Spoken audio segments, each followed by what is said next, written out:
할렐루야. 주님의 은혜와 평강이 우리 성도들과 함께 하시기를 주의 이름으로 축원합니다. 루벤과 갓과 므낫세 반지파뿐만 아니라 유다와 요셉의 두 아들 에브라임과 므낫세 반, 그러니까 전체적으로 따지면 12지파 중에 5지파가 이제 영토를 기업을 분배받게 되었습니다. 그런데 이 5지파까지 기업이 분배가 되어지는 과정 속에서 여호수아가 이게 뭔가 조짐이 이상하다라는 것을 깨닫게 되어져요. 왜냐하면 그들 중에서 불평이 쏟아져 나오기 시작했기 때문에 그렇습니다. 전체적으로 가나안 정복 전쟁을 진행하는 과정 속에서 심신이 지쳐서일 수도 있어요. 영육 간에 강건해야 되는데 오래다 보니까 점점 번아웃이 되는 거죠. 그리고 이 요셉 자손들의 불평과 원망이 어느 순간부터인가 들불처럼 이 다른 지파들에게도 영향을 줄 수 있는 그러한 상황이었어요. 민족적인 그러한 단합이 깨질 수 있는, 그들의 불평으로 인해서 깨질 수 있는 상황이 됩니다. 여러분, 여전도회든 남성교회든 어떤 우리 사랑방 모임이든 그 모임 속에 믿음의 사람들이 있어서 믿음의 말들을 하기 시작하면 더불어서 함께 믿음이 세워져요.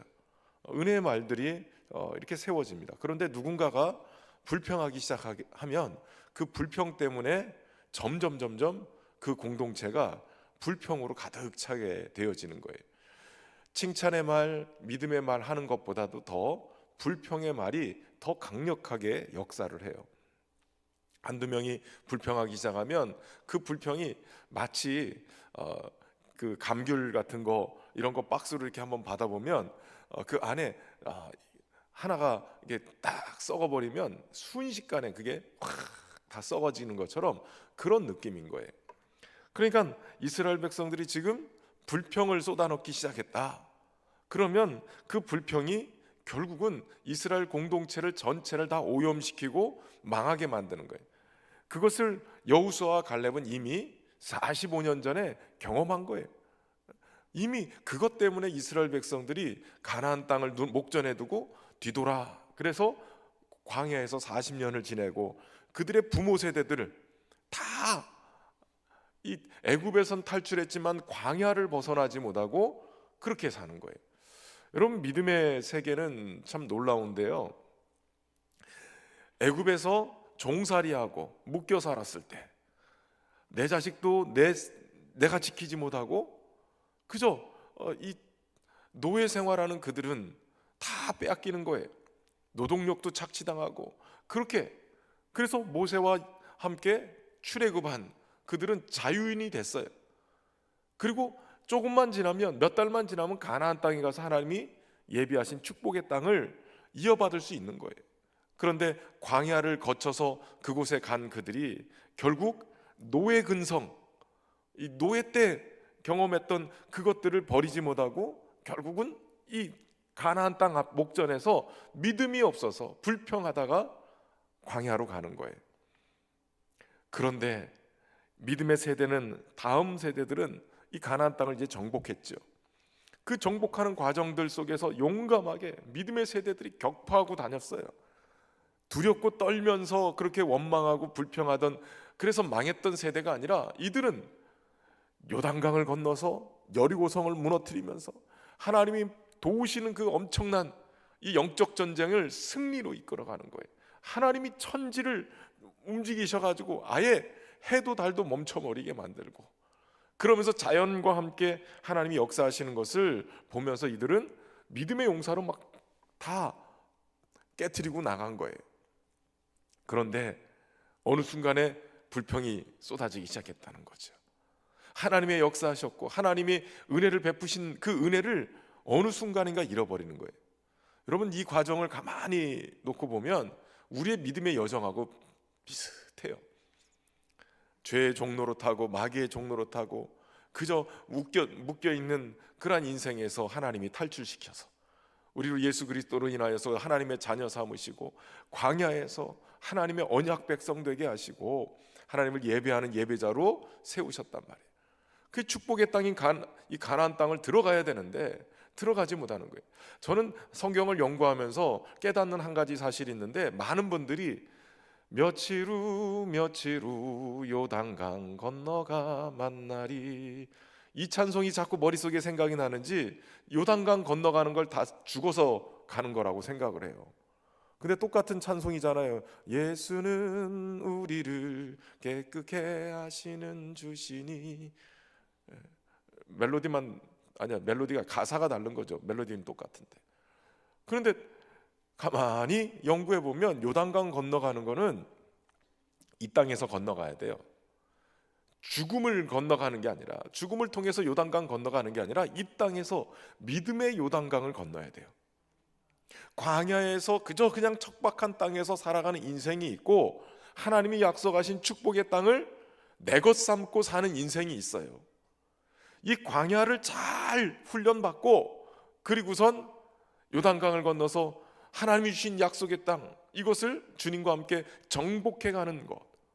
그러면 그 정복한 땅이 하나님이 약속하신 땅, 나의 기업이 되는 거예요. 그 과정을 겪게 되는데, 이 요단강을 건너서 가나안 땅을 내 것 삼고 그것을 기업 삼는 과정 속에서 우리로 하여금 다시 광야의 삶으로 뒤돌아서 가게 만든 이 신앙의 퇴보가 뭐냐? 이게 바로 불평이라는 거예요. 여러분, 불평과 원망이 우리 안에 들어오는 순간부터 우리의 믿음은 온데간데 없어요. 주님의 은혜에 감사하는 감사가 사라져 버려요. 그러니까 원망과 불평이 들어오는 순간부터 어느 순간 우리는 약속의 땅인 가나안을 잃어버리고 또다시 광야의 척박함 속에 가는 거예요. 그러니까 여러분, 믿음이 이게 단계를 밟아서 올라갈 때 가나안 땅에 가서 원망하고 불평하지 말고 주신 은혜 붙들고 살 수 있기를 주의 이름으로 축원합니다. 여호수아 강의 오늘 말씀 21번째 말씀이에요. 21번째 말씀, 21장 후반부의 말씀을 우리가 읽었지만, 사실은 지난주에 우리가 함께 나눴던 그 말씀, 실로에서 여호수아가 멈춰, 5지파만 이 기업을 나눠 놓고 이제 멈추자. 그리고선 제일 먼저 한 게 뭐예요? 실로에다가 회막을 지은 거예요. 야, 니들이 지금 믿음이 떨어졌어. 원망하고 불평하는 거 보니까 너희가 하나님으로부터 너무 멀리 떨어진 것 같아. 은혜로부터 멀어진 것 같아. 그래서 너희의 예배 생활 다시 회복해야 되겠다.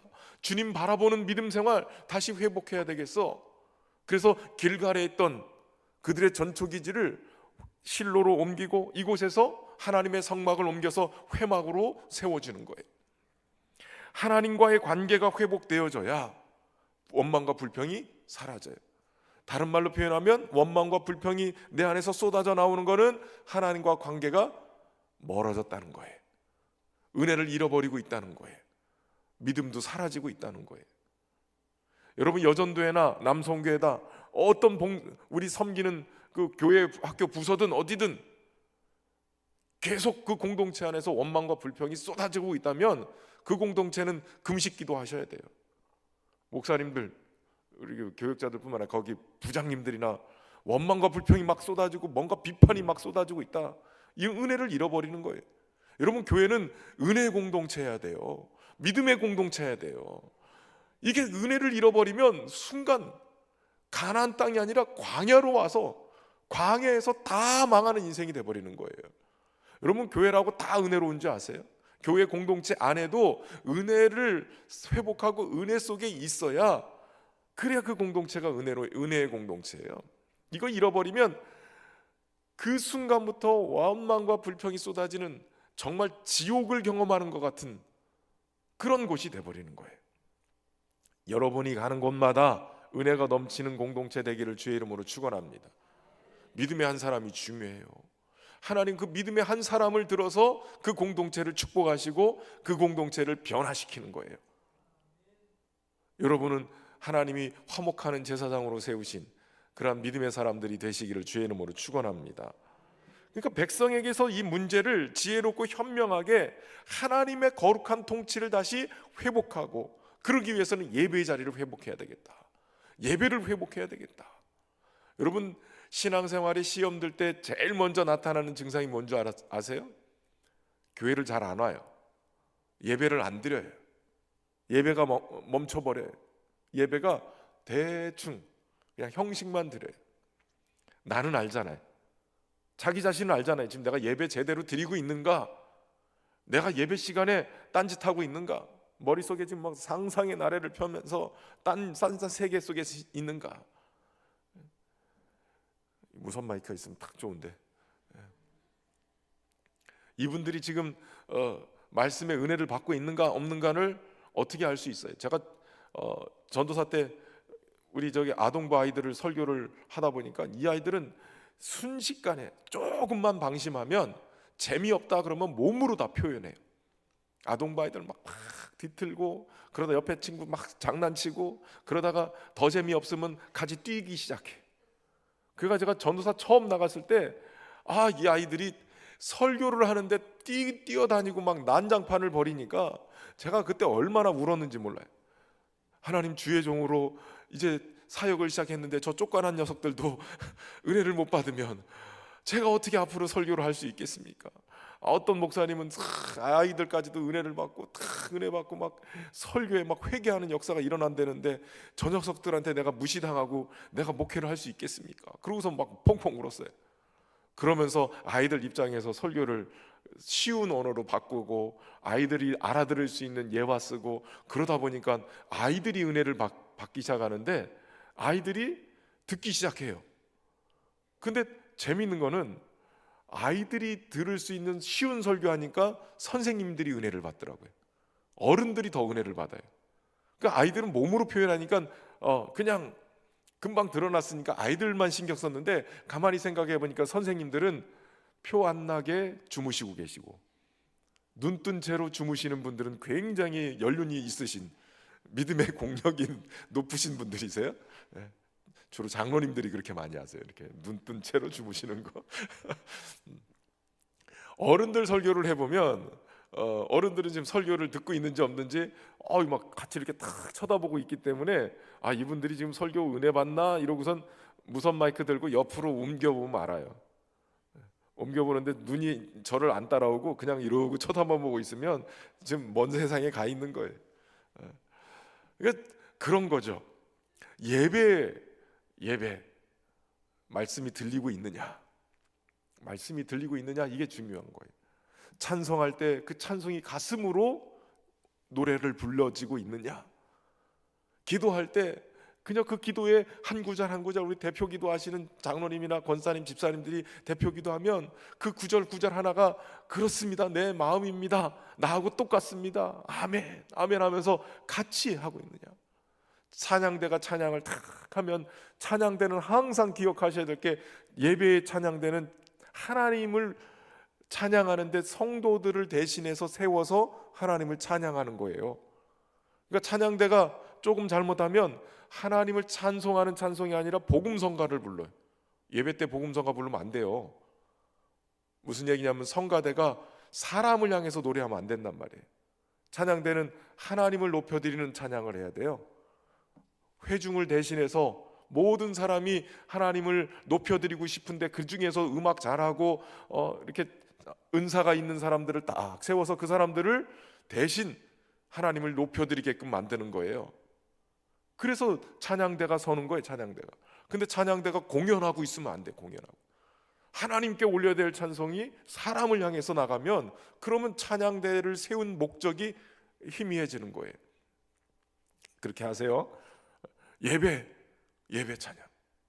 그러니까 예배 속에서 찬양, 기도, 설교들 들을 때든 뭐든 다 한순간순간 하나님을 만나는 포인트가 돼요. 그렇지 않아요? 여러분 예배에 은혜를 받을 때 어떠세요? 제가 예전에 경배와 찬양 훈련을 이제 막 받을 때 젊은 사람들이 막 요즘 막 나오는 경배와 찬양곡들, 그 찬양곡들을 가지고 막 집회를 하니까 젊은 사람들은 그 노래에 막 은혜를 받아요. 그래가지고 두란노 경배와 찬양 사역자 앞에 수련회 이런 데 가면 다 경배와 찬양곡들 그때 당시에 막 새로운 노래들 그러면 거기에서 은혜를 받고 막 새로워져 가지고 교회를 오면 그러면 교회는 뭐 불러요? 찬송가 부르잖아요. 그때 많은 사람들이 착각하기를, 야, 찬송가는 은혜가 없고 요즘 젊은이들 부르는 노래를 불러야 은혜 받는다, 이렇게 생각을 하는 거예요. 근데 아니었어요. 여러분, 예배가 회복되어지면 찬송가가 다르게 느껴져요. 옛날 죽은 노래가 아니라 찬송가가 하나씩 하나씩 그 가사가 가슴으로 울려지면, 주님의 높고 위대하심을 내 영혼이 찬양하네. 이 찬양 부를 때, 갔는데 제가 찬양대석에 있었거든요. 성가대 탁 있었는데 이 찬양이 탁 하는데 막 그냥 손이 그냥 막 올라가는 거예요. 손이. 경배와 찬양 훈련하고 예배에 대한 은혜를 이렇게 회복하고 오니까 예전에도 똑같은 찬송 부르고 이 구닥다리 같은 찬송 막 이랬던 그 찬송이 완전히 새로워진 거예요. 찬송이 완전히 달라져 있는 거예요. 그 노래는 똑같은데 내 심령이 변하고 내 심령이 하나님의 은혜를 경험하고 예배를 회복하니까 그 찬송이 완전히 다른 찬송이, 어떤 경배와 찬양 노래보다 더 강력한 힘을 가지고 있더라고요. 그러니까 뭐가 문제예요? 예배가 회복되는 게 중요한 거예요. 예배가 회복돼야 은혜가 작동하고, 은혜의 눈을, 이 믿음의 눈이 회복되어지면 하나님이 주신 은혜가 이런 거구나라는 걸 깨닫게 되었어요. 원망과 불평은 우리의 눈을 가려버려요. 하나님의 은혜가 역사하는 현장에서 우리의 눈을 가려버려서 믿음의 눈으로 보지 못하고 현실의 눈으로 봐요. 그리고 속아요. 하나님이 베풀어 주신 은혜가 믿음 속에서 역사하고 있는데 이걸 끌어버리니까 자꾸 우리의 눈이 비교하다가 또 망하는 거예요. 저 사람은 은혜 받는데 나는 이게 뭐지? 지난 주간에 나는 이런 죄 졌는데 하나님이 내 예배 받으실까? 주님이 받으시는 예배는 상하고 통회하는 심령이에요. 주님 그걸 더 원하시는 거예요. 이 예배가 회복되어지면 역사가 일어나는 거예요. 여러분의 예배가 회복되어져서 주님과의 그 은혜의 통로로 저와 여러분이 쓰여지기를 주의 이름으로 축원합니다. 그러니까 예배의 은혜를 아는 사람들이 이렇게 모이잖아요. 그러면 성령 집회 딱 해서 은혜 받은 사람들이 주일날 딱 예배 드리면 예배가 달라요. 설교하는 목사님들만 좀 알 수 있을 것 같아. 똑같은 원고를 가지고 3부 예배까지 설교를 하잖아요. 예배 때마다 달라요. 희한해요. 예배 때마다 왜 이렇게 은혜가 역사하시는데 똑같은 원고인데 왜 이렇게 다를까? 제가 느껴져요. 한 가지, 예배에 참여한 사람들의 영적인 상태가 어느 상태냐에 따라서 말씀을 막 끌어당기고 은혜를 받고 이러는 사람들이 있으면 설교가 100%에서 한 200%가 나가요. 그러면서 저도 은혜를 받는 거예요. 저도 그 은혜 받는 사람들이 있으면. 그런데 전혀 기대하지 않고 전혀 준비되지 않고 분주한 마음에 그냥 있다가 늦게 와서 앉아 있으면 이게 땡겨지지가 않는 거예요. 그래서 건조한 설교가 되더라고요. 물론 설교자의 준비도 중요하겠지만 이곳에 있는 성도들이 어떤 영적인 상태냐에 따라서 이게 굉장히 다르게 느껴지는 거예요. 오늘도 신방 갔다 왔더니 우리 집사님 남편, 이제 거의 80대 가까이신 분이신데 요 근래 교회를 아주 열심히 나오세요. 그동안엔 많이 안 나오셨는데 이분이 9시 예배 중계방송을 설교를 듣고 똑같은 설교를 여기 와서 11시 반 3부 예배 때 또 설교를 2번 듣는 거예요. 말씀이 들린대요. 말씀의 은혜가 된다는 거예요. 그러니까 그런 분들이 계시면 어떨까요? 여기 제 설교를 듣고 은혜 받는 사람 한 사람만 있어 보세요. 제가 밤새 설교하죠. 목사는 설교에 은혜 받는 사람이 한 사람만 있어도 밤샐 수 있어요. 그거 위해서 목회하는 건데요. 근데 설교에 은혜를 못 받는다, 다 주무시고 계시다, 그러면 가만히 생각해 보세요. 주무시고 계신 분들 앞에서 5분이라도 하고 싶겠어요? 그러니까 여러분들이 은혜 받는 표정을 지으셔야 돼요. 어떤 표정이 은혜 받는 표정인가? 그러면 설교가 힘이 나는 거예요. 은혜가 물론 하나님께서 그 속에 역사하고 계시고 그런 영적인 은혜들이 있어요. 예배가 회복되면 그 예배 속에서 마음이 상하고 찢긴 영혼들이 왔다가 주님을 만나게 되어져요. 그 영향을. 그래서 옆 사람 잘 만나야 돼요. 주님의 성령이 막 역사하시는데 저 그냥 이거는 공식적인 건 아니고 비공식적으로 제가 느끼는 거예요. 옆에서 은혜 받는 사람 있으면 그 자리에 일부러 가서 앉으세요. 그래야 같이 은혜를 받아요. 옆에 조무시는 분이 계시면 옆 사람도 희한하게 줄더라고요. 물론 가끔 부부가 오시면 그런 건 있어요. 남편이 졸면 막 쓰러지면 옆에서 부인이 막 찔르라고, 그분도 찔르시느라고 예배를 제대로 못 들어. 그래가지고 그게 문제가 돼요. 그러니까 은혜 받는 사람 옆에, 기도하는 사람 옆에 그 자리를 찾아가세요. 오늘도 여 자리가 또 변네. 우리 저기 임직자들은, 항존직들은 이렇게 빈 자리를 찾아가셔야 앉으셔야 돼. 이번 주에 주일날 어떻게 하나 볼 거예요. 요 앞자리가, 우리 예배 인도자 저기 예배위원들은 요 앞자리를 좀 중심으로 좀 앉혀주세요. 잘 안 앉으려고 그러는데 앞자리를 앉아야 돼. 그래 앞자리 허황하게 비워놓고선 양 옆으로만 막 이렇게 잔뜩 있으니까 제가 어디에 시선을 둬야 될지를 모르겠어요. 가슴이 막 허해져요. 저 구석탱이로 다 도망가셔가지고. 할렐루야. 우리의 예배가 회복되고 은혜가 회복되고 그러면서 예배 드리는 것이 행복하고, 또 우리의 모임이 주님의 은혜 역사함으로 더 행복해지는 그런 역사 있기를 주의 이름으로 축원합니다. 주는 완전합니다. 함께 찬양할까요? 주님 완전합니다.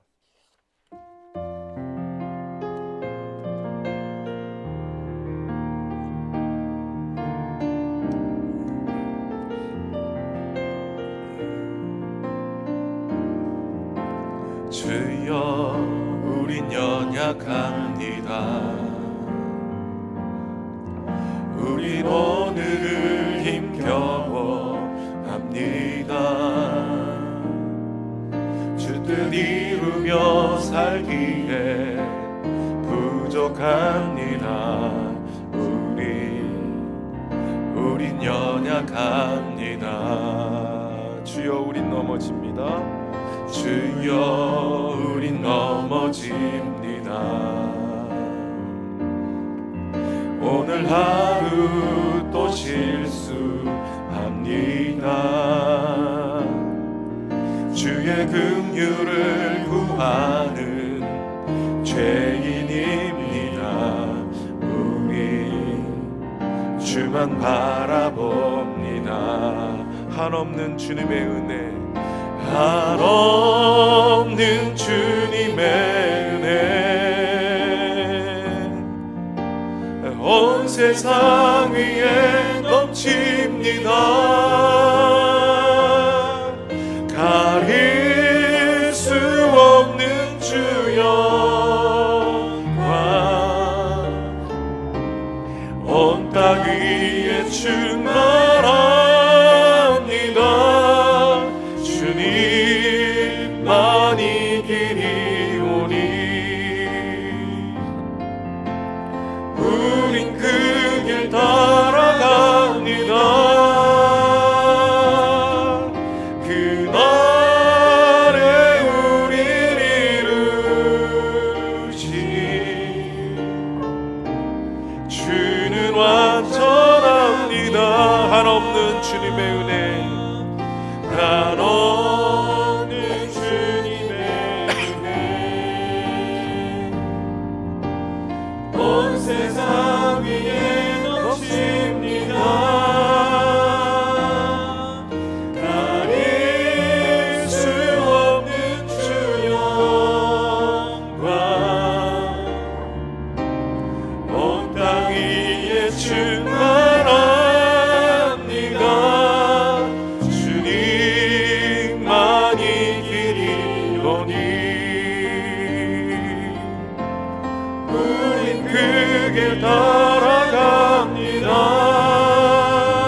주님이 완전하세요.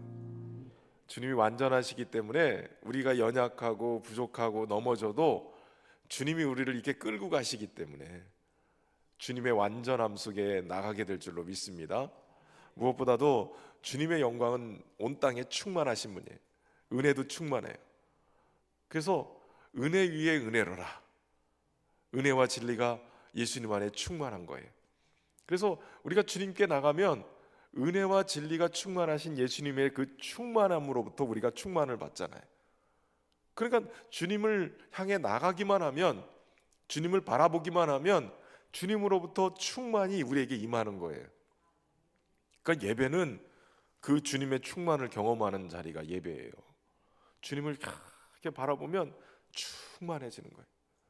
그 충만함 속에 이스라엘 백성이 이제 회복이 되는 거예요.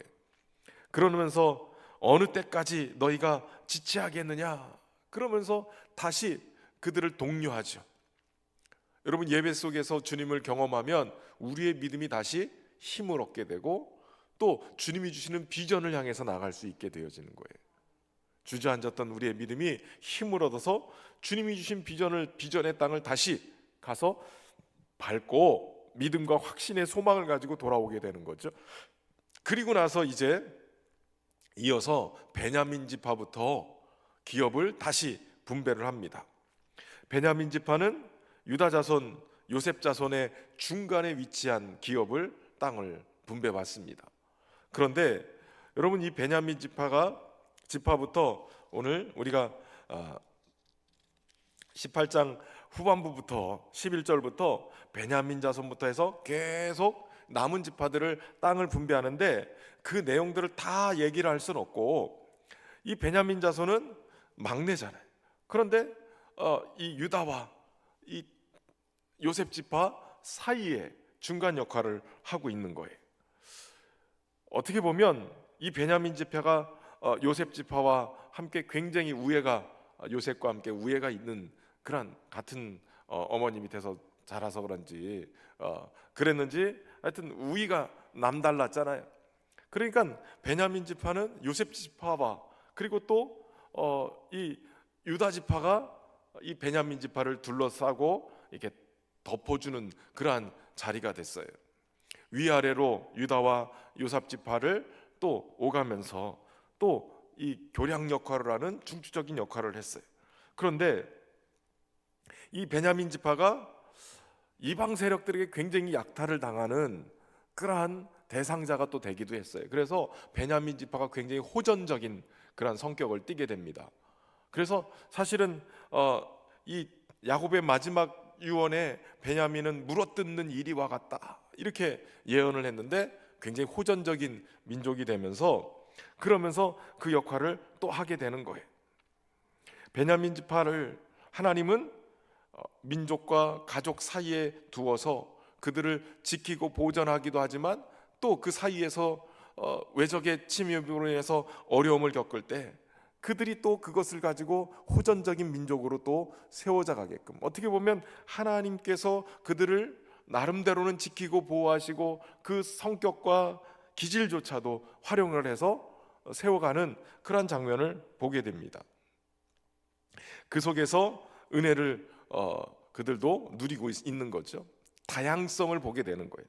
그리고 이어서 시므온 지파의 기업을 얘기를 합니다. 19장에 넘어와서 시므온 지파를 얘기를 하는데 9절의 말씀에 보면 시므온 지파 자손의 이 기업은 유다 자손의 기업 중에서 취하였으니 이는 유다 자손의 분깃이 자기들에게 너무 많으므로 시므온 자손이 자기 기업을 그들의 기업 중에서 받음이더라 라고 얘기해요. 여러분 보세요. 이 시므온 지파가 사실은 초반에는 굉장히 막강한 그러한 세력을 가지고 있었어요. 그런데 어느 순간부터인가 이들이 약한 지파가 돼버렸어요.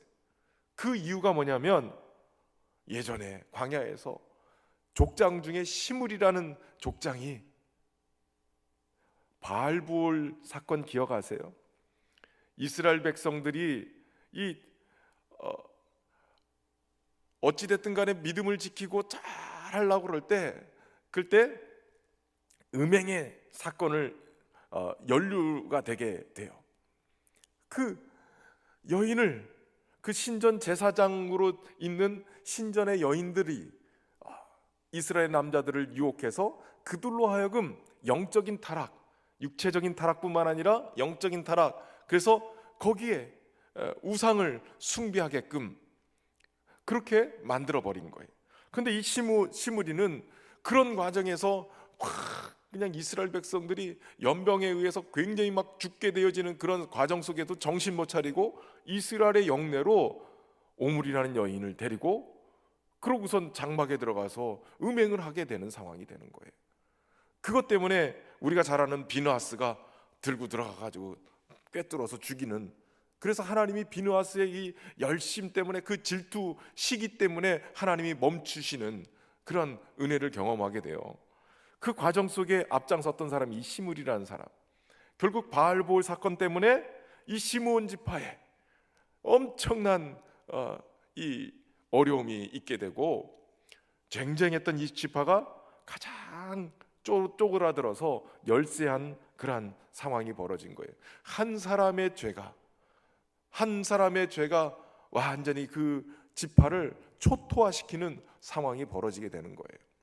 한 사람이 굉장히 중요해요. 그래서 믿음의 사람 한 사람이 한 나라를 살리고 한 민족을 살릴 수 있고, 타락한 한 사람의 리더가 그 공동체를 다 엉망으로 만들 수 있다는 거예요. 그 아픔 속에 시므온 자손이 완전히 쪼그라붙었는데 어디에서 기업을 얻어요? 유다 자손의 그 기업에서 얻어서 거기서 자기들이 그 기업을 얻게 되어집니다. 땅을 분배받는 거예요. 그런데 유다 자손의 기업 중에서 취했는데 유다 자손의 분깃이 그들에게 너무 많음으로 나눠졌다는 거예요. 어떤 지파는 자신들의 기업이 너무 많아서 나눠줄 정도가 되고, 어떤 지파는 얻어먹는 지파가 돼버렸다는 거예요. 여러분, 유다 지파는 누가 속해 있는 거예요? 갈렙이 있잖아요.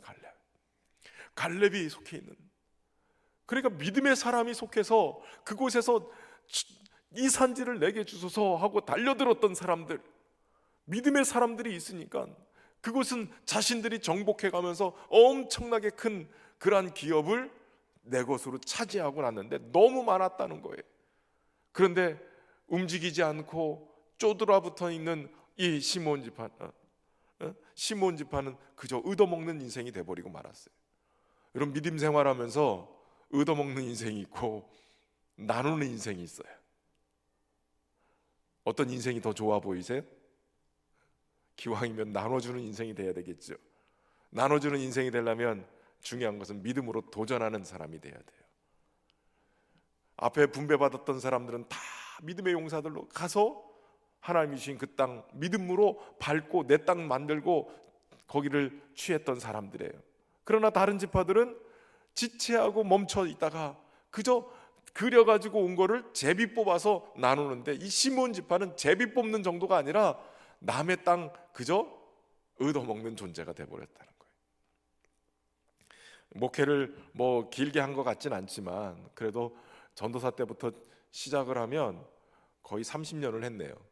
30년을 목회를 하면서 우리 성도들을 이렇게 분석해 보면 어떤 분은 정말 믿음이 좋아서 하나님이 그 지경을 넓히 줘서 하는 사람이 있고, 어떤 사람은 신앙생활을 오랫동안 하는데도 여전히 계속 이 시므온 지파처럼 얻어먹는 사람들이 있어요. 얻어먹는다고 표현하기가 좀 거시기 합니다. 그런데 맨날 자립도 못하고 늘 누군가가 옆에서 계속 세워줘야 되고, 아니 믿음의 생활을 어느 정도 하면 그래도 믿음이 다 견고하게 올라가지고 서기도 하고 뛰기도 하고 어른이 돼서 이제는 홀로 서기도 할 줄 알고 누군가를 또 도울 수도 있어야 되는데, 수십 년 신앙생활했는데 여전히 걸음마 수준이고 여전히 쓰러지고 넘어지고 조금만 저기 하면 삐져가지고 교회도 안 가 뭐 이러고, 이게 문제가 되는 거예요. 누군가가 계속 돌봐야 되는 인생 되지 말고 믿음의 홀로서기 잘하면서 이제는 믿음을 이렇게 세워주는 그러한 분들이 되실 수 있기를 주의 이름으로 축원합니다.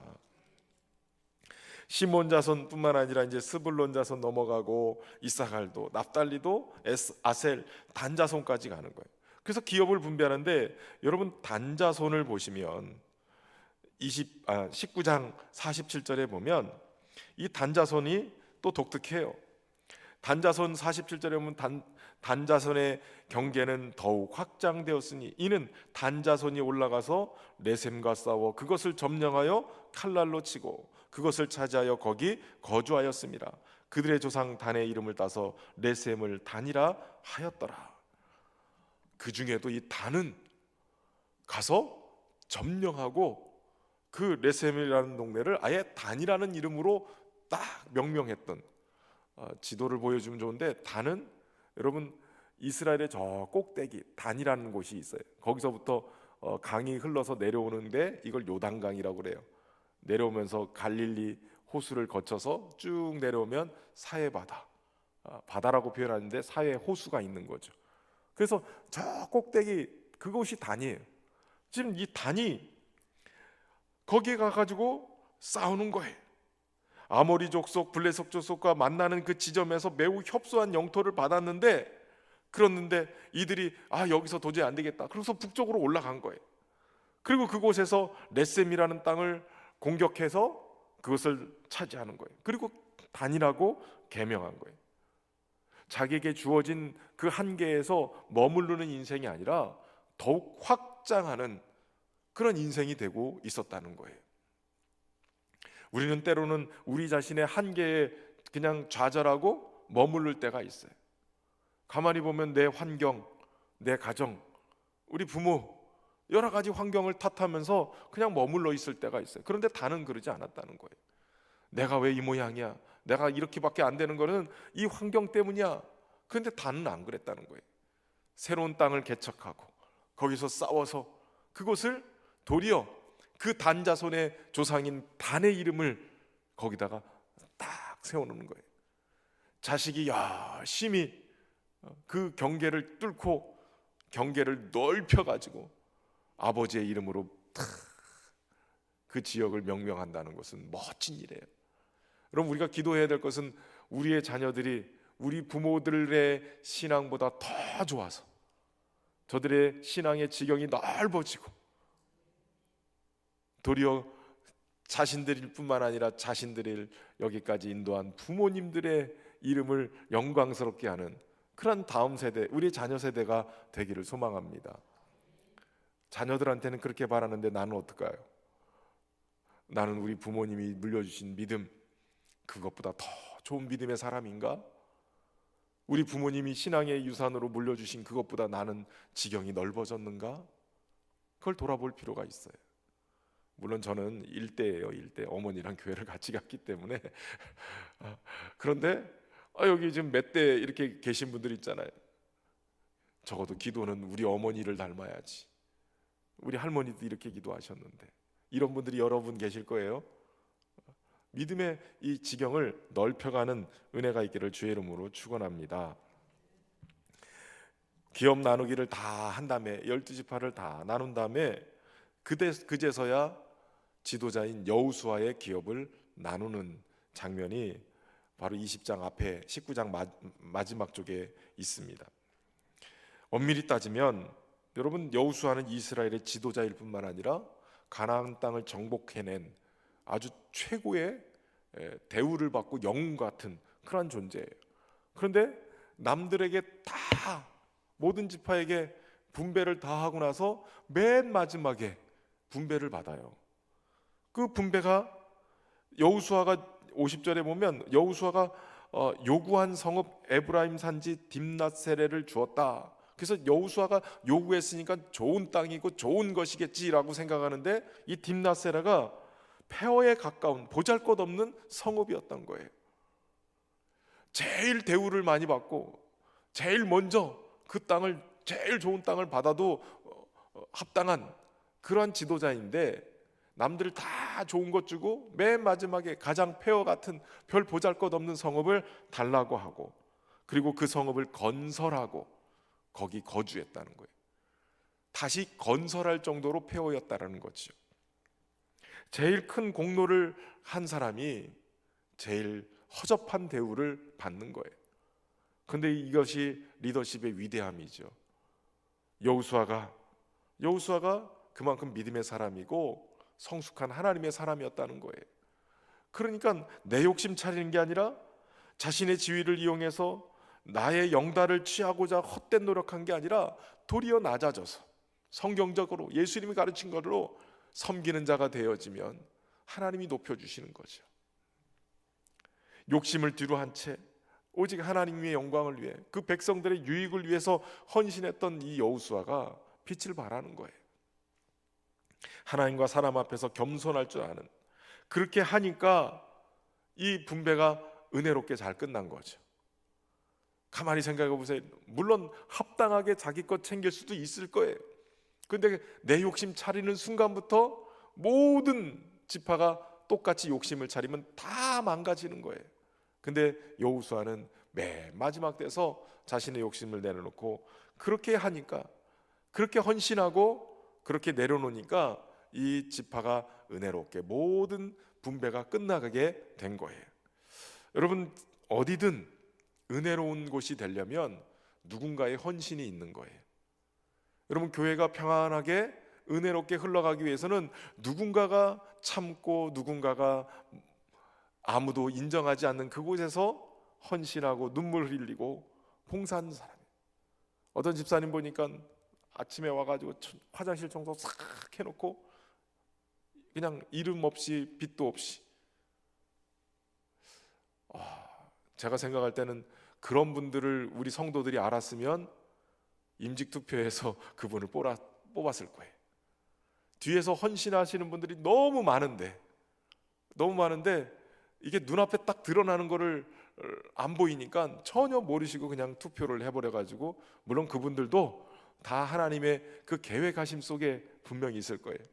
사람은 몰라도 하나님만 알고 계시니까 때로는 그분들을 더 귀하게 높여서 쓰실 거예요. 그렇게 되기를 소망합니다. 그 우리의 눈이 또 그런 분들 좀 알아볼 수 있으면 좋겠다 하는데 안타까울 때가 있어요. 눈에 보이는 사람들이 많으면 거기다가 이렇게, 그럼에도 불구하고 그렇게 하나님 앞에 헌신하는 누군가 때문에 여기까지 온 거예요. 내일 모레가 우리가 70주년이에요. 70주년. 가만히 생각해 보면 이름도 드러나지 않고 그렇게 헌신해도 역사의 한 줄에 드러나지 않은 분들이 허다하게 많을 거예요. 우리 신현교회. 아무도 몰라주는 그런 일들을 그렇게 눈물 흘리면서 기도하시면서 그렇게 해왔기 때문에 여기까지 온 거예요. 여호수아 같은 그런 분들 때문에 되는 거죠. 내가 이런 거 했는데 왜 안 알아줘? 이런 분들이 아니라 그렇게 했어도 탁 내려놓는 거예요. 예전에 청복교회에 있을 때, 지금 우리 캄보디아에 송준섭 선교사님이란 분이 계세요.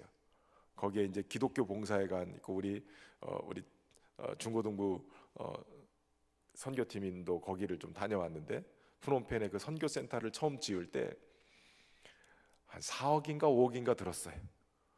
프놈펜 그 시의 가장 높은 건물, 그때 당시엔 가장 높은 건물을 짓는데 기독교 연합 봉사회관 같은 거를 짓는 거예요.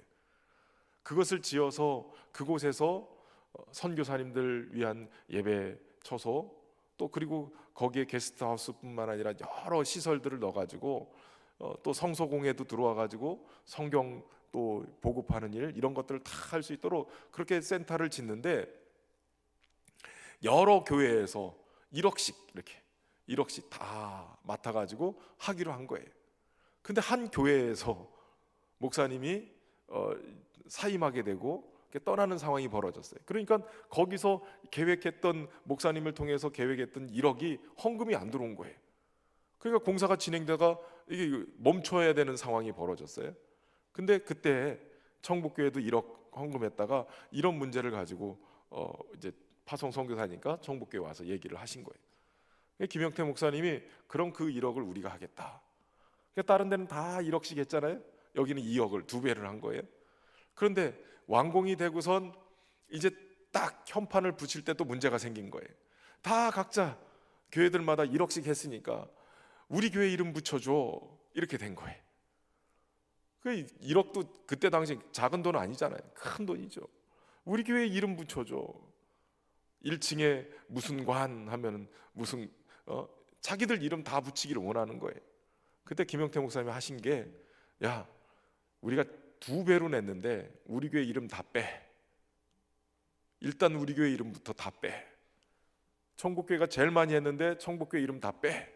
우리가 제일 많이 했는데 뺐으니까 니들도 다 빼. 그래가지고 다른 교회 이름들이 다 빠지고 그저 푸놈펜의 기독교 사회봉사회관, 기독교 봉사회관 딱 서버린 거예요. 자유해진 거예요. 그러니까 제일 많이 수고한 사람이 이름 빼 잃어버리니까 아무 소리를 못하는 거죠.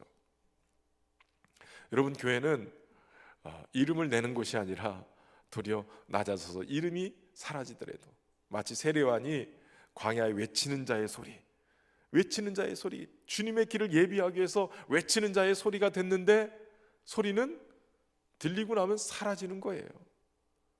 아무도 기억하지 않아도 도리어 주님의 길이 예비된 것으로 만족하고 감사한 거예요. 여러분, 믿음의 성숙은 우리로 하여금 그렇게 그 자리를 요구하시는 거예요. 주님이 오실 길, 그 길을 예비하는 우리의 헌신과 우리의 섬김이 주님이 역사하실 통로를 만들어내는 거예요. 저는 우리 신현교회 믿음의 성장과 성숙이 그렇게 낮아져서 섬김으로 이런 역사를 일궈내는 은혜가 있기를 주의 이름으로 축원합니다. 우리 찬송 한 곡 더 할까요?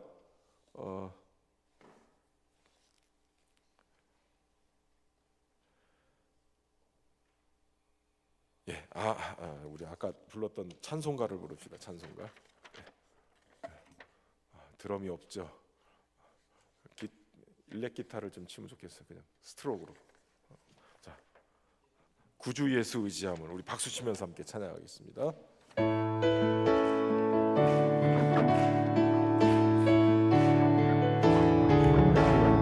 구주 예수 의지함이 심히 기쁜 일일세. 허락받았으니 의심할 수 없도다. 예수 믿는 것은 받은 증거 많도다. 예수 귀한 예수 믿음 더욱 주소서. 구주 예수 의지함이 심히 기쁜 일일세. 주를 믿는 나의 마음 그의 피에 적시네. 예수 믿는 것은 받은 증거 많도다. 예수 귀한 예수 믿음 더욱 주소서. 구주 예수 의지함이 죄악 벗어버리네. 많이 받고 영생함 주께 모두 얻었네. 예수 믿는 것은 받은 증거 많도다. 예수 귀한 예수 믿음 더욱 주소서. 구주 예수 의지함이 구원함을 얻었네. 영원 무궁지나도록 주여 함께 하소서. 예수 믿는 것은 받은 증거 많도다. 예수 귀한 예수 믿음 더욱 예수 믿는 것은 믿는 것은 받은 증거 많도다. 예수 귀한 예수 믿음 더욱 주소서. 할렐루야. 믿음에는 증거가 있어요. 우리가 믿으면 우리의 삶 속에 증거가 나타나요. 막연한 게 아니에요. 여러분, 그렇잖아요? 믿으면 그 믿음의 역사가 내 삶 속에 나타난다고요.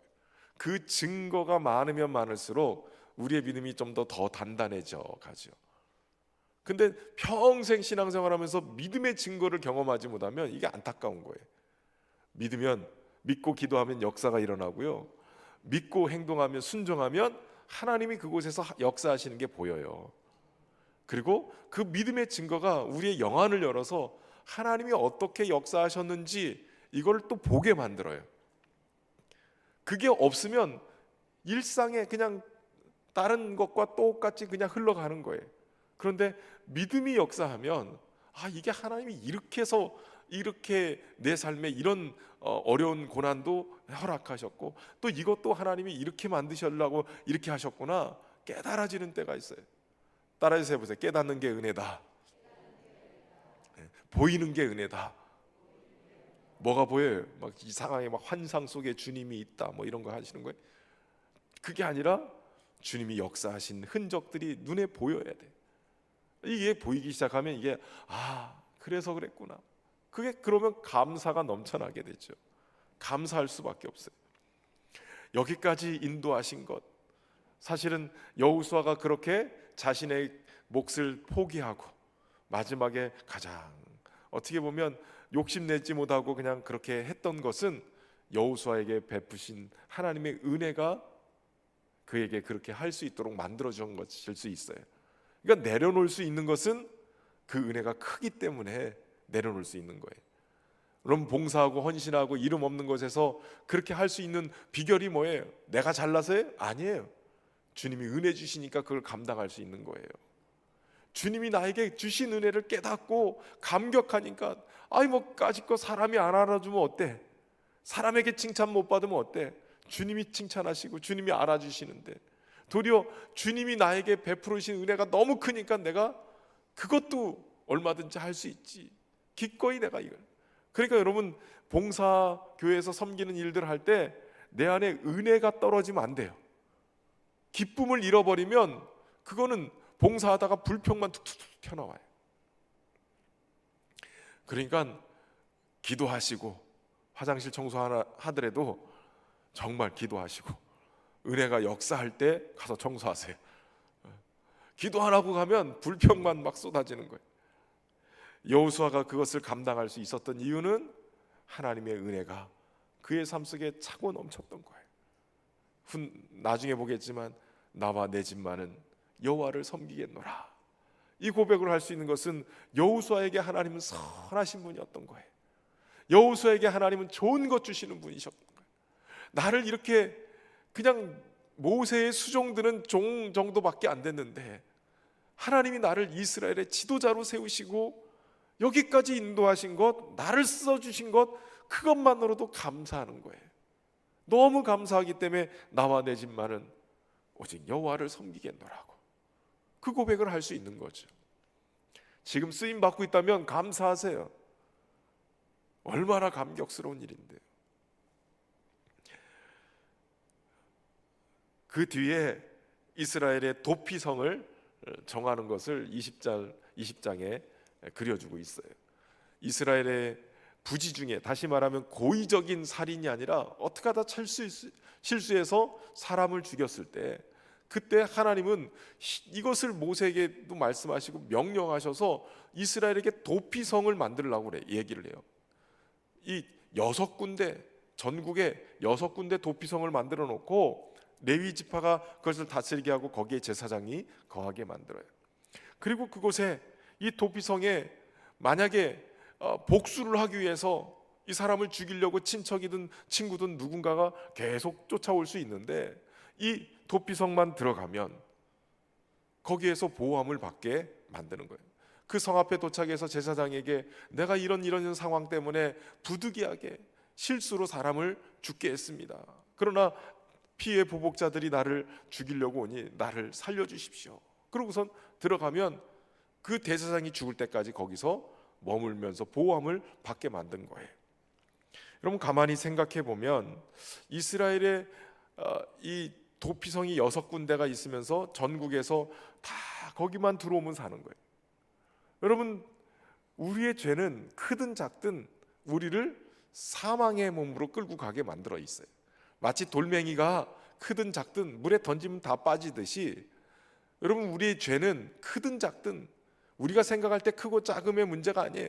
죄는 하나님으로부터 떨어져 있는 게 죄잖아요. 하나님의 말씀으로부터 떨어지고 하나님의 말씀을 어기는 것이 죄예요. 그러니까 그 죄는 결국 우리를 사망으로 끌고 가는 거예요. 그런데 우리가 피할 도피성이 있죠. 예수 그리스도. 하나님은 예수 그리스도를 우리의 피할 도피성으로 만들어 주신 거예요. 어떤 죄인이라 할지라도 예수님께로만 나가면, 예수님을 붙들면, 예수님 안에 들어가면 그 모든 죄가 사함을 받고 이 사망 권세로부터 보호함을 받게 되는 거예요. 여러분, 예수님이 우리의 도피성이 된 것을 믿으시길 바랍니다. 우리의 생명을 연장시켜 주시고 우리를 지키시고 보호하시는 그 예수님이 우리의 인생을 붙들고 이끌어 가실 줄로 믿습니다. 그리고선 레위 지파의 성읍들 분배한 것들이 나와요. 앞에서도 지난주에 얘기했지만 레위 지파는 다른 지파들처럼 땅을 기업으로 받지 않아요. 왜냐하면 하나님이 그들의 기업이시기 때문에.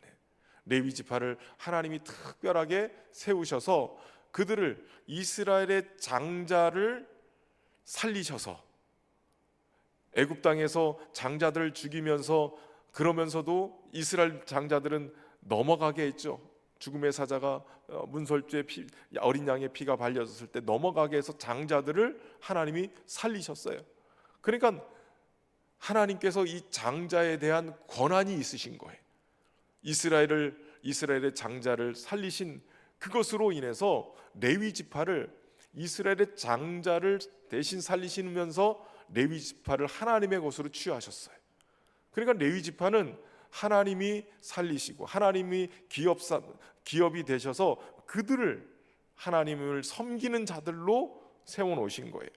그래서 따로 어떤 기업을 따로 주지 않았지만, 그럼에도 불구하고 성경을 보면 이 레위 지파를 전국에 흩어지게 해서 각 지파별로 성읍들을 얻게 했어요. 48개 성읍이. 다시 말하면 레위 지파가 하나님을 섬기는 제사장 사역을 하면서 각 지파의 곳곳마다 마을마다 들어가서 그 지파들이 하나님과의 관계를 회복하게 하기 위해서 그들이 48성읍에 거하면서 그 마을에서 함께하고 있었다는 거예요. 하나님은 오늘도 우리를 레위 지파와 같이 세우셔서 쓰기를 원하세요. 앞에서 말씀드린 것처럼 원망과 불평이 있는 그 여전도에 가가지고 레위 지파처럼 쓰여지면 그것에서 화목을 이루고 믿음의 말들을 하면서 은혜를 경험하게 만드는 그런 역할을 우리를 들어서 쓰기를 원하시는 거예요. 각 기관과 부서, 또 가정 사랑방, 방장들이 질문하면 아무도 대답 안 해서 힘들대요. 거기서 대답 한 번만이라도 하면, 그러면 방장에게도 은혜가 임하고 그 사랑방에 놀라운 은혜의 역사가 일어나는 거예요. 그 일을 위해서 여러분들을 각 방으로 밀어내시는 거예요. 레위 지파가 그곳에서 그 일들을 감당해낸 거예요. 이렇게 하니까 다 마무리가 된 거예요. 다. 그리고 오늘 본문은 그렇게 얘기합니다. 하나님께서 그들의 주위에 안식을 주셨어. 원수들 중에서 맞선 자가 이제 하나도 없고, 그것은 여호와께서 그들의 원수들을 이스라엘에게 넘겨주셨기 때문이고, 하나님께서 이스라엘 백성들에게 다 넘겨주셨기 때문에 그들이 그 땅을 정복하고 안식을 얻을 수 있었다라고 결론을 낸 거예요. 여러분, 하나님이 우리 편 되어주셔서 역사하심으로 우리가 안식할 수 있게 되는 거예요. 예수님의 안에 하나님이 모든 인류를 다 담아내시고 예수님이 죽으시고 부활하신 그것으로 인해서 진정한 안식을 우리가 얻게 된 거예요. 그리고 45절 마지막 절에 이렇게 얘기합니다. 여호와께서 이스라엘 족속에게 말씀하신 선한 말씀이 하나도 남음이 없이 다 응하였더라. 하나도 남음이 없이 그 선하신, 이스라엘에게 말씀하신 말씀이 선한 말씀이었어요. 여러분, 하나님의 말씀은 우리를 죽이려고 고생하게 하기 위해서 주시는 말씀이 아니에요. 선하신 말씀이에요. 좋은 것 주시고 잘 되게 하기 위해서 주시는 말씀인 거예요. 그 말씀이 오늘 하나도 남음이 없이 이루어졌다는 거예요. 응했다는 거예요. 예수님이 나사렛 회당에 가서 선지자 이사야의 글을 펴고 읽습니다. 누가복음 4장에 보면 하나님이 나에게 기름 부어서 나를 보내시고 가난한 자에게 복음을 전하고 갇힌 자에게 노임을, 눈먼 자에게 다시 보게 함을, 포로된 자가 자유케 하고 하나님의 은혜의 덕을 선포하기 위해서 보내셨다는 거예요. 예수님이 그 말씀을 읽고 딱 닫으시면서 한 말 하시잖아요. 이 말씀이 오늘 너희 귀에 응하였느니라. 이 말씀이 어떻게 응해요? 예수님이 오셔서 하실 일들이 그 일이었고 예수님 안에서 그 말씀이 다 응하였다는 거예요. 예수님이 다 하나님의 말씀을 이루신 분이시라는 거예요.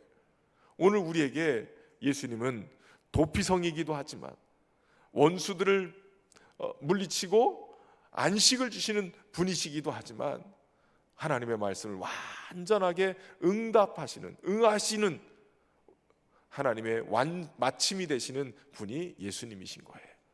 그 예수님을 붙들고 오늘 우리가 함께 기도하며 나갈 때 하나님의 약속의 성취가 우리의 삶 속에도 임하게 될 줄로 믿습니다. 하늘의 문을 여서서 이 책에 나오는 걸로 할까요? 임재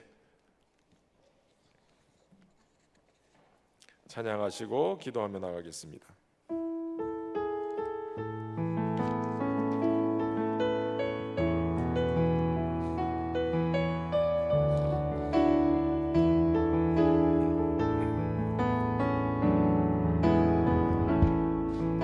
하늘의 문을 여소서 이곳을 주목하소서 주를 향한 노래가 꺼지지 않으니 하늘을 열고 보소서 이곳에 임재하소서 주님을 기다립니다. 기도의 향기가 하늘에 닿으니 주여 임재하여 주소서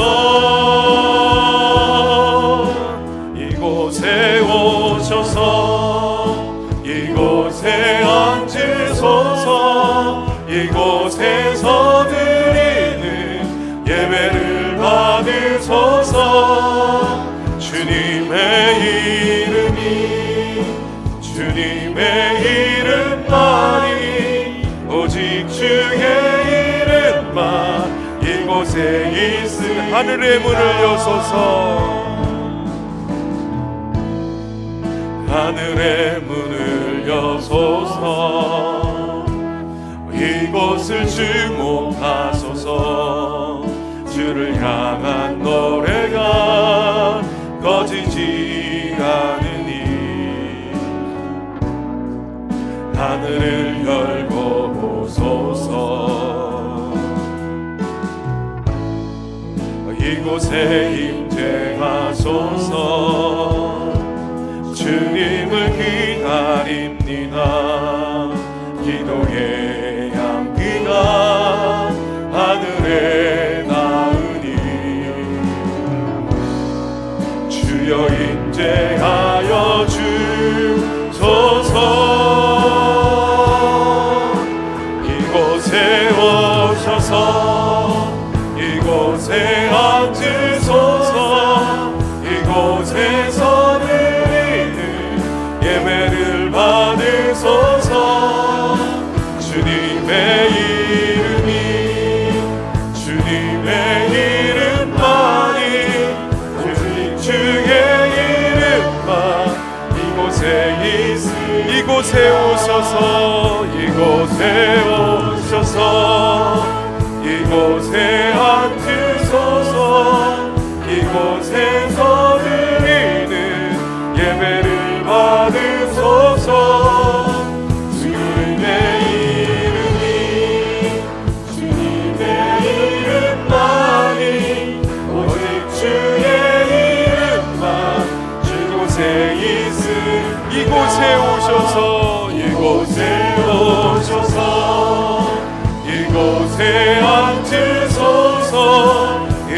이곳에서 드리는 예배를 받으소서. 주님의 이름만이 오직 주의 이름만 이곳에 있습니다. 이 시간 우리가 말씀 의지하면서 기도하며 나갈 때 하나님, 이스라엘에게 하나님이 역사하셔서 믿음으로 쟁취하는 하나님의 백성들에게 영역을 주신 것처럼 우리가 소극적으로 멈춰있지 아니하고 하나님 믿음으로 쟁취하는 믿음의 사람들 되기를 소망합니다. 우리에게 주신 축복의 땅 가나안이 우리의 삶 속에 하나님 믿음의 사람들 통해서 펼쳐지도록 은혜 베풀어 달라고, 하늘을 열고 우리에게 은혜를 베풀어 달라고 주여 세 번 부르고 기도하며 나가겠습니다. 주여, 주여, 주여. 살아계신 하나님 아버지, 오늘도 주님의 말씀 의지하며 주님 앞에 나왔습니다. 하나님, 가나안 땅을 정복했던 여호수아와 그 백성들, 하나님 은혜 가운데 저들을 믿으시고 역사하신 것처럼 오늘 주신 말씀처럼 하나님, 우리가 하나님의 은혜를 구하며 믿음으로 나갈 수 있기를 소망합니다. 하나님, 멈춰서서 지체하는 인생이 아니라 하나님 믿음으로 우리에게 허락하신 이 땅을 밟고 점령해 나가는 믿음의 사람들 되기를 소망합니다. 조금씩 태도가 아니라 적극적으로 하나님의 말씀 의지하여서 하나님 우리가 나갈 수 있도록 은혜를 베풀어 주시고, 무엇보다도 연약하여서 넘어졌던 우리의 신앙을 다시 한번 일으켜 세워 주옵소서. 하나님, 우리의 영광이 실로 우리 안에서 하나님을 향한 우리의 영적인 하나님과의 만남이 회복되어지게 하시고, 우리의 기도의 자리들이 회복되어지게 하시고, 은혜의 자리가 회복되어지게 하시고, 하나님의 역사심을 경험할 수 있게 하시고, 주여 은혜를 베풀어 주시옵소서. 이 시간 하나님, 하늘의 문을 여시고 우리 가운데 임하여 주셔서 오직 우리의 기도가 주님을 향한 믿음의 노래가 꺼지지 아니하고 하늘을 주목하시고 주님의 역사하시는 은혜의 통로가 될 수 있도록 주여 은혜를 베풀어 주시옵소서. 우리의 기도가 회복되게 하옵소서. 우리의 찬양이 회복되게 하시옵소서. 우리의 예배가 감격이 회복되게 하시고 우리의 믿음이 새롭게 되어져서 하나님이 주신 은혜를 들고 나갈 수 있도록 주여 역사하시기 간절히 소망합니다. 하나님, 우리에게 허락하신 귀한 은혜를 주님께 나가는 주님의 은혜 속에 살아갈 수 있도록 인도하여 주옵소서. 아버지 하나님, 하나님 우리가 정말 주님 앞에서 믿음의 하나님의 사람들이 되어서 하나님 죄로 인하여 넘어진 인생이 아니라 주님 믿음의 불을 불어 많은 사람들이 유익하게 하는 그런 은혜 자손들에게 멋지게 쓰시고 그런 우리의 자손들 믿음의 손을 주여 역사로 개척해 나갈 수 있도록 인도하여 주옵소서. 아버지 하나님, 은혜를 베풀어 주옵소서. 주님, 우리에게도 은혜가 있도록 인도하여 주옵소서. 은혜로 충만히 채워주시옵소서. 하나님, 믿음의 눈으로 들어갈 수 있도록 도와주시옵소서. 하나님, 우리의 경계를 하나님 거치소서.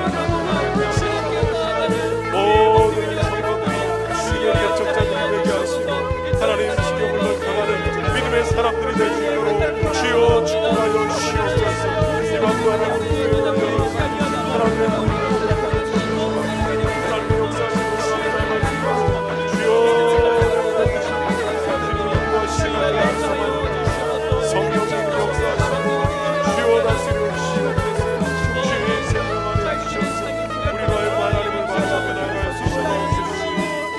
아버지 은혜를 베풀어 주시옵소서. 하나님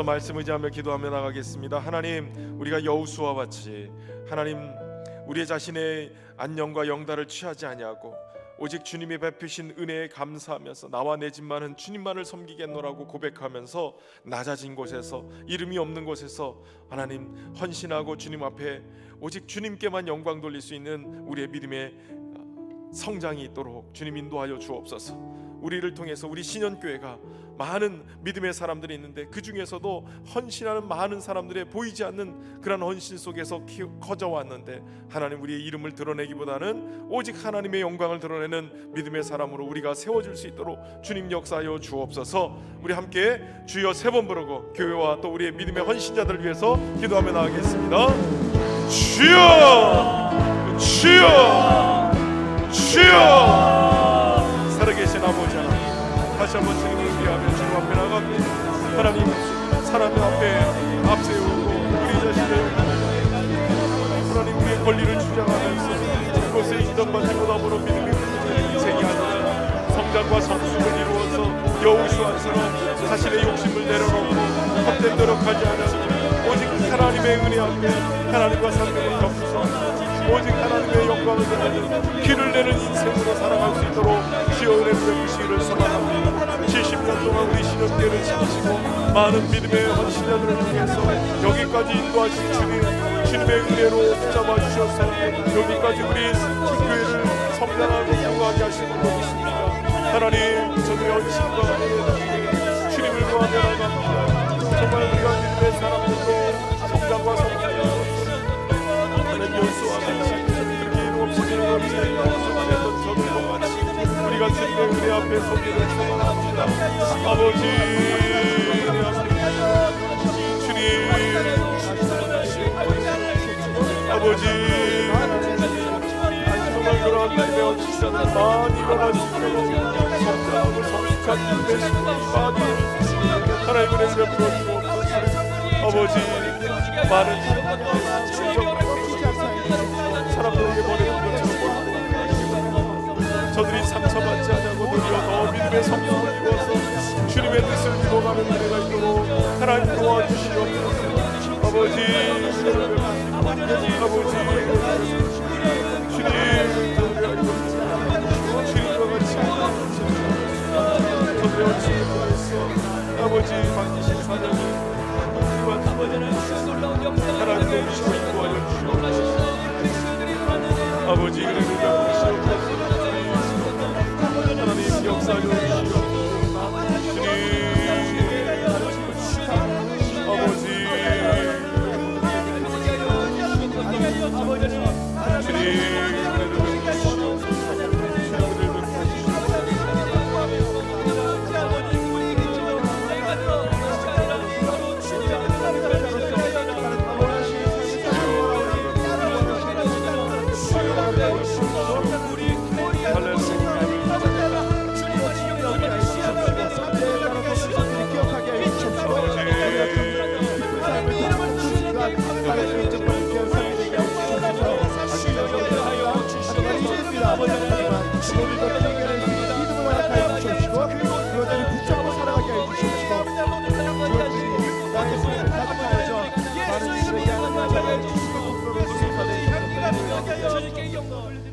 마지막으로 우리 함께 말씀 의지하면서 기도하며 나갈 때 레위지파를 각 지파에 가서 그곳에서 생활하면서 그들을 화목하는 제사장으로 세우고 하나님과의 관계를 회복하는 그러한 제사장들로 세워간 것처럼 하나님, 우리가 화목의 제사장으로 우리의 공동체, 우리의 가정, 우리의 사랑방으로 또 우리의 기관으로 파송되어진 자들로 우리가 가는 곳곳마다 하나님과의 관계가 좋아지고 은혜의 공동체가 되고 하나님이 말씀하신 것 우리를 통해서 남음이 없이 다 응하는 그러한 역사가 우리를 통해서 일어날 수 있도록 우리가 피난처가 되시고 또 도피성이 되신 예수 그리스도께로 인도해 갈 수 있는 우리 삶이 되도록 하는 우리 신현교회가 성령이 하나가 되게 하신 것, 평안의 매는 줄로 하나가 되게 하신 것 힘써 지키는 교회가 되고 하나님의 영광을 드러낼 수 있도록 우리 교회를 지키시고 인도해 주옵소서. 우리 주여 3번 부르고 기도하고 여러분들의 기도 제목 가지고 기도하도록 하겠습니다. 주여, 주여, 주여.